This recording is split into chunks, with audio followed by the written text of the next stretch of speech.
Gonna sneak in another video today. Wish I would have had more time at one time. I would have did a better job of my video earlier today for my friend in Vermont. Or was it Delaware? Anyway. Had a pretty slow day at work today. We got 3 inches of rain. Well, slow compared to normal, but still busy with other shit. So I figured I'd go out shooting. The past couple times I've shot, I've been shooting a 40. Kind of tired of it, so I figured I'd bring out the big boy. Considering the last time I shot this, well, it was the last time I bought some ammo I've never heard of, and this is another type of ammo I've never heard of. What is it even called? GECO? No, either way. If you've seen it or are familiar with it, good for you. But during the ammo crunch, which that shows you how long it's been since I shot this gun. It's been about 2 years. And I'll see if I could find it and put it in the description, but there was some kind of ammo that I'd never heard of. And it had like an orangish box. Well, it was orange. And their logo looked similar to FN's logo. And it wasn't FN, don't get me wrong, but it had a similar emblem. And anyway, I had a round get lodged in the cylinder, a spent casing. And I found that completely unacceptable. And there was some more on the shelf. This is actually all the local vendor had for .357 Magnum at the time. They were taking whatever they can get. And I asked the guy that works there, and he said, yeah, they weren't familiar with them and they tried. You know, they were just trying to get their hands on any ammo they could actually put on the shelves.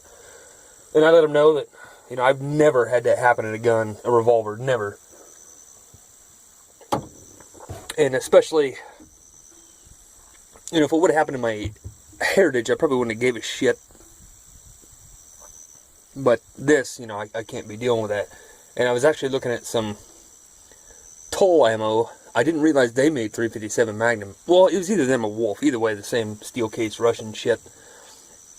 And I thought about buying some for my Heritage just to plink with. And I read the reviews, and there was several reviews that said they had to get a mallet and a punch and knock out the goddamn casings because they'd swell so much. And they still gave them like 3 or 4 stars on a review and said that they'd buy it again just because it was so practical. Well, I mean, how fucking stupid is that? I don't know what kind of revolvers they were using, but Jesus Christ, man, there comes a time when thrift is just a little stupid. When you gotta pound the damn shells out. So anyway, this stuff, if you've seen it or never heard of it, I'm gonna try a 50 box. I'm gonna do a little shooting zucchini. I can't really film it because I just have my phone out here. I mean, I can't really set it on anything. But I'll show you a little aftermath of what a .357 Magnum does to a zucchini and some cucumbers and shit. Actually, I might save this one, you know. Anyway, just let you know if this stuff, what I think of it. And, you know, 50 rounds is 50 rounds. If it was a real test, I understand I'd have probably 500 and see what it does, but it only took me about 20 rounds to realize that orange box stuff wasn't worth a shit. So, I'll see what I can do here.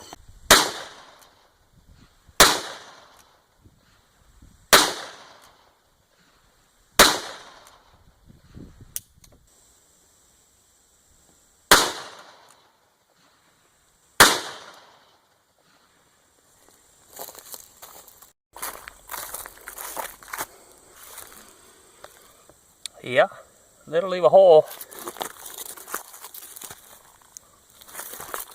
Got that one a few times. Got him a couple times.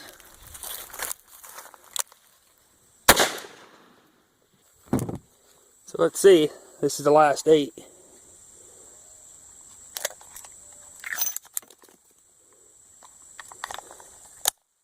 Performed fine. They shot a little dirty. I don't know if you could see that. Not terrible. Sun probably won't let you, but not quite as bad as Winchester white box, but